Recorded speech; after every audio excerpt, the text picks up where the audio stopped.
नाशिकला एवढे खड्डे आणि एवढं बेकार नाशिक कधी नव्हतं. नाशिकमधील जीवघेण्या खड्ड्यांवरून मंत्री छगन भुजबळांचा घरचा आहेर, तर मंत्री गिरीश महाजनांनी स्वीकारली जबाबदारी.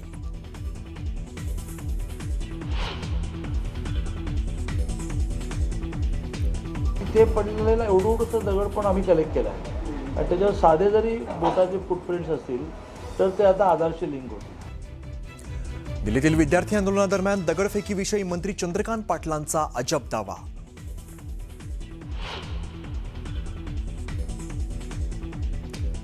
मंत्रालयातील कॅन्टीनचा परवाना रद्द करण्याचे मुंबई उच्च न्यायालयाचे आदेश. एफडीएच्या पथकासह वकिलांनी घेतली होती कॅन्टीनची झाडाझडती.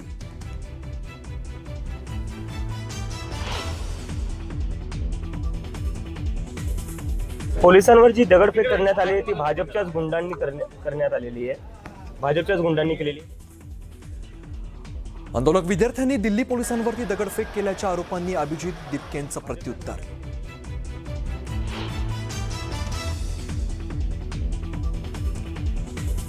भिवंडी इमारत दुर्घटनेत 10 जणांचा मृत्यू. दुर्घटनेची चौकशी करून दोषींवरती कठोर कारवाई करण्याचे मुख्यमंत्र्यांचे मनपा आयुक्तांना आदेश.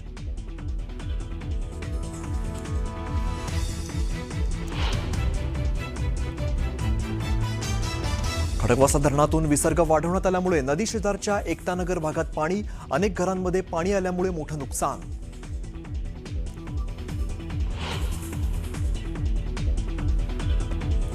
दोन 2029 मध्ये अण्णाभाऊ साठेंचं स्मारक पूर्ण करणार. भूमिपूजन सोहळ्यात मुख्यमंत्री फडणवीसांचं प्रतिपादन.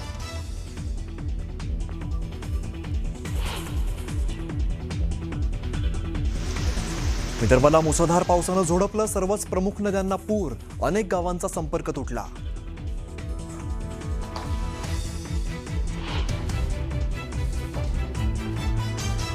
मराठवाड्यातही मुसळधार पाऊस. हिंगोलीतल्या कयाधू नदीला आलेल्या पुरामुळे काही गावांचा संपर्क तुटला.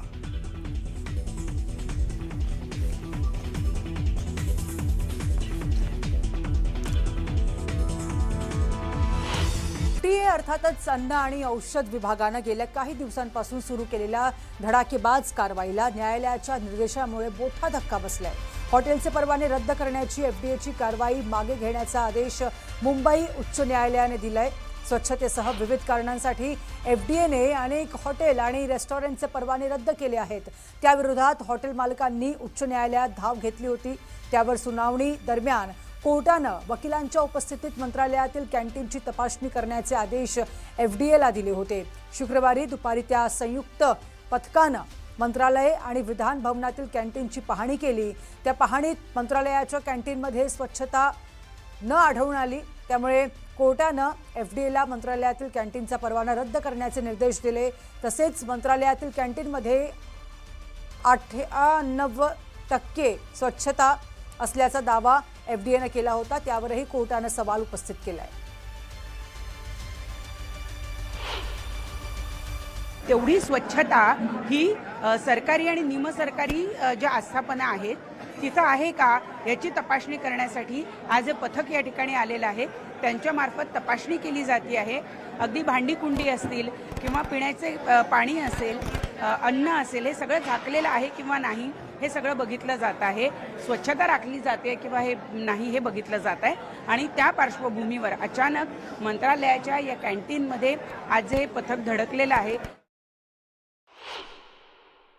आत्ता पण मंत्रालयाच्या कॅन्टीनमध्ये आलेलो आहे. इथे अन्न झाकलेलं आहे, चमचे व्यवस्थित स्वच्छ आहे, त्यांची कॅन्टीन व्यवस्थित जी अन्न शिजवलं जातं त्या ठिकाणी स्वच्छता आढळून आलेली आहे. सगळं अन्न झाकलेलं आपल्याला दिसत आहेत आणि जे सगळे सरकारी कर्मचारी आहेत ते सुद्धा या ठिकाणी व्यवस्थित जेवण करताना आपल्याला दिसत आहेत. पाण्याचे ग्लास असोत किंवा इतर गोष्टी ज्या आहेत त्या सुद्धा व्यवस्थित असल्याचं दिसत आहे.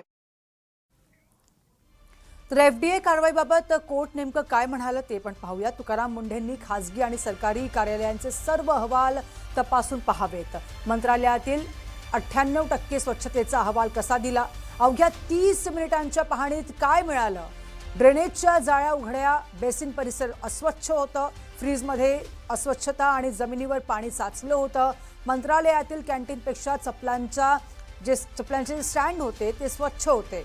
एका खेळावर काळा डाग असल्यानं कारवाई करता पण मंत्रालयातील गंभीर त्रुटींवर काय? व्हीआयपींसाठी वेगळे नियम असू नयेत. सर्वांसाठी समान कायदा करा. मंत्रालयातील उपाहारगृहाला सुधारणा नोटीस द्या. FDA थेट परवाने का रद्द करते आणि असे जर थेट परवाने रद्द केल्यास मुंबईतील अर्धी कार्यालये बंद करावी लागतील असंही कोर्टानं यावेळेस म्हटलंय.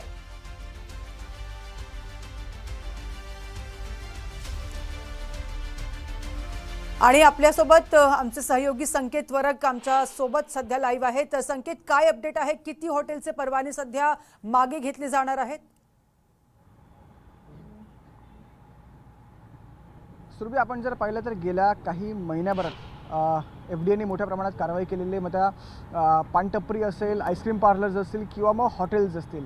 खरं तर या कारवाईच्या नंतर काही हॉटेल्सवरती जी कारवाई झाली होती त्या हॉटेल्सनी जी आहे ती याचिका दाखल केली होती आणि काल त्या सुनावणी दरम्यान कोर्टाने आजची तारीख दिली होती आणि जे FDAचे वकील आहेत त्यांना अहवाल सादर करण्यास सांगितलं होतं की फक्त तुम्ही प्रायव्हेट म्हणजेच खाजगी आस्थापनांना टार्गेट करताय का, तुम्ही सरकारी जे कॅन्टीन्स आहेत, सरकारी जे आस्थापन आहेत तिथे तुम्ही चाचणी केली आहे का. तर त्यानंतर FDAच्या वकिलांनी हा म्हणून सांगितलं होतं आणि आज सकाळी अहवाल सादर करण्यात आला. मंत्रालयाच्या कॅन्टीनचा अहवाल सादर करण्यात आला होता आणि 98% स्वच्छ आहे हे कॅन्टीन असं सकाळी आज सांगण्यात आलं होतं. त्यानंतर एक बेनिफिट ऑफ डाऊट कुठेतरी न्यायाधीशांनी घेतला आणि त्यांनी वकिलांना विचारलं की आम्ही जर त्या कॅन्टीनची तपासणी केली तर चालेल का. तर FDAचे वकील म्हणाले की हो चालेल. आणि त्यानंतर आपण पाहतोय की सगळ्या घडामोडी ज्या आहेत त्या घडायला लागल्या.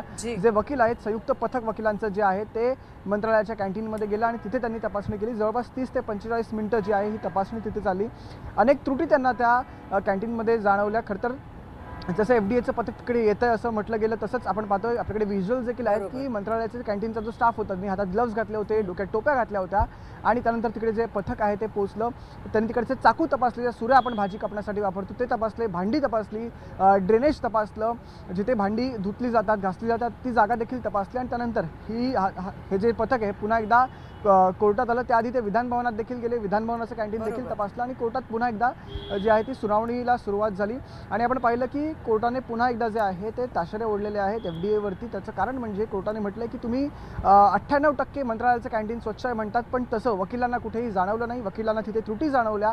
कोर्टाने हे देखील म्हटलं की तुम्ही समान न्याय केला पाहिजे, तुम्ही VIPना वेगळी ट्रीटमेंट देताय का आणि खाजगी जी आस्थापन आहेत त्यांना वेगळी ट्रीटमेंट देताय का, तर तसं करू नका असं देखील जे आहे ते FDAने इथे नमूद केलेलं आहे. त्याचसोबत ज्या हॉटेल्सची जी परवाने जे आहेत ते रद्द करण्यात आले होते ते कोर्टाने खरं तर सांगितलं की हे परवाने जे रद्द केले आहेत ते रद्द करू नका, तर त्यांना शो कॉज नोटीस म्हणजेच काय कारण दाखवा नोटीस द्या आणि एक इम्प्रूव्हमेंट नोटीस नावाचा प्रकार असतो ते इम्प्रूव्हमेंट नोटीस द्या आणि त्याच्यावरती त्यांचं काय उत्तर येतं ते बघा, त्याच्यावरती तुम्ही पुन्हा एकदा चाचणी घ्या असं देखील कोर्टाने तिथे आहे ते सांगितलेलं आहे. त्याचसोबत FDAचे जे आयुक्त आहेत तुकाराम मुंडेजी त्यांना देखील निर्देश दिलेले आहेत की जे काय अहवाल आतापर्यंत आलेले आहेत खाजगी असतील किंवा सरकारी आस्थापनांचे असतील ते कुठेतरी पुन्हा एकदा स्क्रुटिनाइज करा, म्हणजेच काय तर पुन्हा एकदा त्या अहवालांची तपासणी करा आणि पुन्हा एकदा पुढच्या बुधवारी जी सुनावणी आहे त्या सुनावणीत ते सगळं पुन्हा एकदा डिस्कस केलं जाईल. पण एकंदरीत आपण जर पाहिलं ही संपूर्ण सुनावणी जी आहे कुठेतरी FDAवरती ताशेरे ओढल्याचे इथे दिसून येतं.